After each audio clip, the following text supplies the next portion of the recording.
जय श्री राधे भक्तों।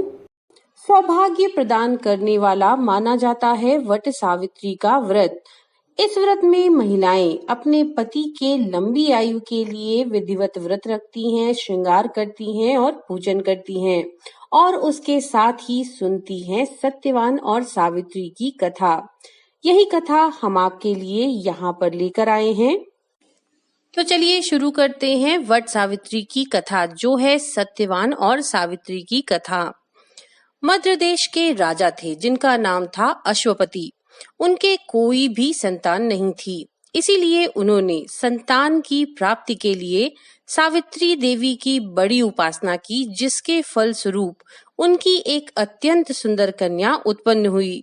सावित्री देवी की कृपा से उत्पन्न उस कन्या का नाम अश्वपति ने सावित्री ही रखा। सावित्री की उम्र, रूप, गुण और लावण्य शुक्ल पक्ष के चंद्रमा की तरह बढ़ता गया और वह युवावस्था को प्राप्त हो गई। अब उसके पिता राजा अश्वपति को उसके विवाह की चिंता होने लगी।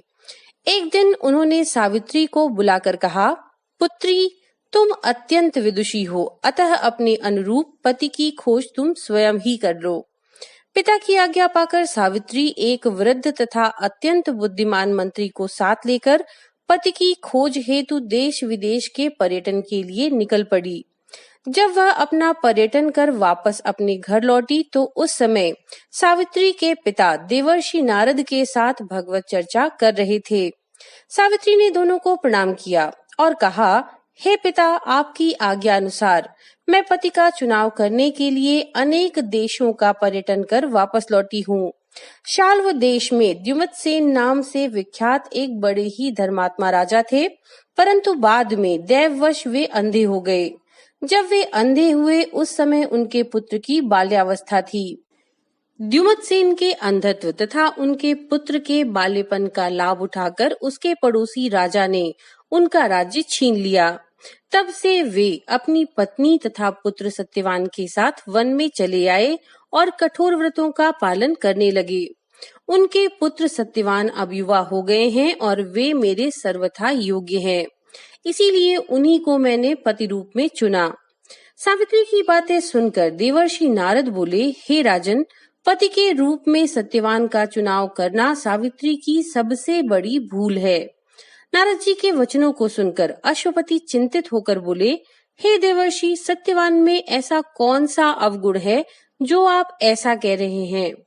इस पर नारद जी ने कहा, राजन, सत्यवान तो वास्तव में सत्य का ही रूप है और समस्त गुणों का स्वामी है, किंतु वह अल्पायु है। उसकी आयु केवल 1 वर्ष ही शेष रह गई है, उसके बाद वह मृत्यु को प्राप्त हो जाएगा। नारद की बातें सुनकर राजा अश्वपति ने सावित्री से कहा कि हे पुत्री, तुम नारद जी के वचनों को सत्य मानकर किसी दूसरे उत्तम गुण वाले पुरुष को अपने पति के रूप में चुन लो। इस पर सावित्री बोली, हे तात, भारतीय नारी अपने जीवन काल में केवल 1 बार ही पति का वर्ण करती है। अब चाहे जो भी हो, मैं किसी दूसरे को अपने पति के रूप में स्वीकार नहीं कर सकती। सावित्री की दृढ़ता को देखकर देवर्षि नारद अत्यंत प्रसन्न हुए और उनकी सलाह के अनुसार राजा अश्वपति ने सावित्री का विवाह सत्यवान के साथ कर दिया। विवाह के पश्चात सावित्री अपने राजसी वस्त्राभूषणों को त्याग कर तथा वल्कल धारण कर अपने पति एवं सास ससुर के साथ वन में रहने लगी। पति तथा सास ससुर की सेवा ही उसका धर्म बन गया। किंतु ज्यों-ज्यों समय व्यतीत होता जाता था, सावित्री के मन का भय बढ़ता जाता था। अंततः वह दिन भी आ गया जिस दिन सत्यवान की मृत्यु निश्चित थी। उस दिन सावित्री ने दृढ़ निश्चय कर लिया कि वह आज अपने पति को एक पल के लिए भी अकेला नहीं छोड़ेगी। जब सत्यवान लकड़ी काटने के लिए कंधे पर कुल्हाड़ी रखकर वन में जाने को तैयार हुए, तो सावित्री भी उनके साथ जाने को तैयार हो गई। सत्यवान ने उसे बहुत समझाया कि वन का मार्ग अत्यंत दुर्गम है और वहां जाने में तुम्हें बहुत कष्ट होगा, किंतु सावित्री अपने निश्चय पर अडिग रही और अपने सास ससुर से आज्ञा लेकर सत्यवान के साथ गहन वन में चली गई। लकड़ी काटने के लिए सत्यवान एक वृक्ष पर जा चढ़े, किंतु थोड़ी ही देर में वे अस्वस्थ होकर वृक्ष से नीचे उतर आए। उनकी अस्वस्थता और पीड़ा को ध्यान में रखकर सावित्री ने उन्हें वहीं वृक्ष के नीचे उनके सर को अपनी गोद में रख लिया और उन्हें लिटा लिया। लेटने के बाद सत्यवान अचेत हो गए। सावित्री समझ गईं कि अब सत्यवान का अंतिम समय आ गया है, इसीलिए वह चुपचाप अश्रु बहाते हुए ईश्वर से प्रार्थना करने लगीं। अकस्मात सावित्री ने देखा कि एक कांतिमय कृष्ण वर्ण हृष्ट-पुष्ट मुकुटधारी व्यक्ति उनके सामने खड़ा है। सावित्री ने उनसे पूछा, हे देव, आप कौन हैं? उन्होंने उत्तर दिया कि हे सावित्री, मैं यमराज हूँ और तुम्हारे पति को लेने आया हूँ। सावित्री बोली, हे प्रभु, सांसारिक प्राणियों को लेने के लिए तो आपके दूत आते हैं, किंतु क्या कारण है कि आज आपको स्वयं आना पड़ा? यमराज ने उत्तर दिया, देवी, सत्यवान धर्मात्मा तथा गुणों का समुद्र है। मेरे दूत उन्हें ले जाने के योग्य नहीं हैं, इसीलिए मुझे स्वयं आना पड़ा। इतना कहकर यमराज ने बलपूर्वक सत्यवान के शरीर में से पाश में बंधा अंगुष्ठ मात्र परिमाण वाला जीव निकाला और दक्षिण की ओर चल दिए। सावित्री अपने पति को ले जाते हुए देखकर स्वयं भी यमराज के पीछे पीछे चल दी। कुछ दूर जाने के बाद जब यमराज ने सावित्री को अपने पीछे आते देखा तो कहा, हे सावित्री, तुम मेरे पीछे मत आओ, क्योंकि तुम्हारे पति की आयु पूर्ण हो चुकी है, तो वह अब तुम्हें वापस नहीं मिल सकता। अच्छा होगा कि तुम लौट जाओ और अपने पति के मृत शरीर की अंत्येष्टि की व्यवस्था करो। अब इस स्थान से आगे तुम नहीं जा सकती।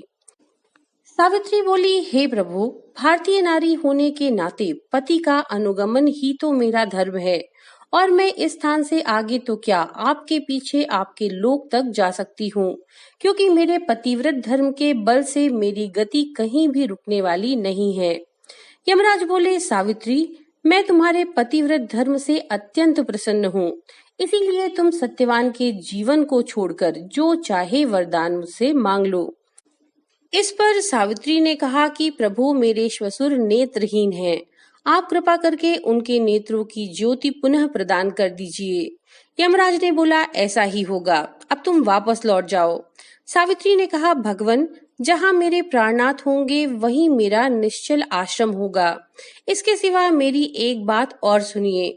मुझे आज आप जैसे देवता के दर्शन हुए हैं और देव दर्शन तथा संत समागम कभी निष्फल नहीं जाते। इस पर यमराज ने कहा, देवी, तुमने जो कहा है वह मुझे अत्यंत प्रिय लगा, अतः तुम सत्यवान के जीवन को छोड़कर एक वर मांग लो। सावित्री बोली, हे देव, मेरे श्वशुर राज्यच्युत होकर वनवासी का जीवन व्यतीत कर रहे हैं, मुझे ये वर दें कि उनका राज्य उन्हें वापस मिल जाए। यमराज बोले, तथास्तु, अब तुम लौट जाओ।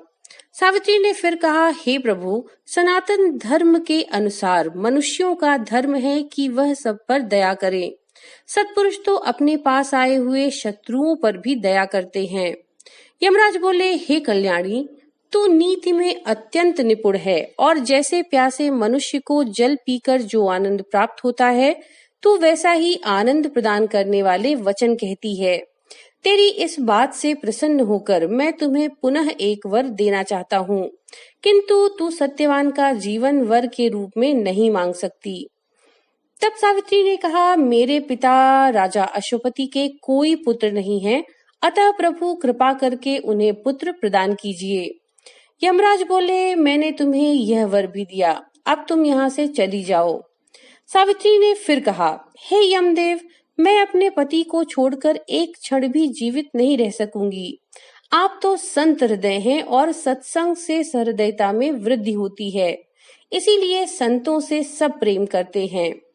यमराज बोले, हे कल्याणी, तेरे वचनों को सुनकर मैं तुझे सत्यवान के जीवन को छोड़कर एक और अंतिम वर देना चाहता हूँ, किंतु इस वर के पश्चात तुम्हें वापस जाना होगा। सावित्री ने कहा, हे प्रभु, यदि आप मुझे वर देना चाहते हैं और मुझ पर प्रसन्न हैं, तो मेरे श्वशुर द्युमत्सेन के कुल में वृद्धि करने के लिए मुझे 100 पुत्र प्रदान करने की कृपा करें। यमराज बोले कि ठीक है, मैंने ये वर भी तुम्हें दिया, अब तुम यहाँ से चली जाओ। किंतु सावित्री यमराज के पीछे चलती रही।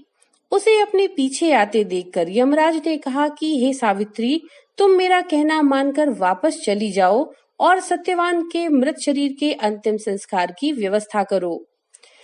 इस पर सावित्री बोली, हे प्रभु, आपने अभी मुझे 100 पुत्रों का वरदान दिया।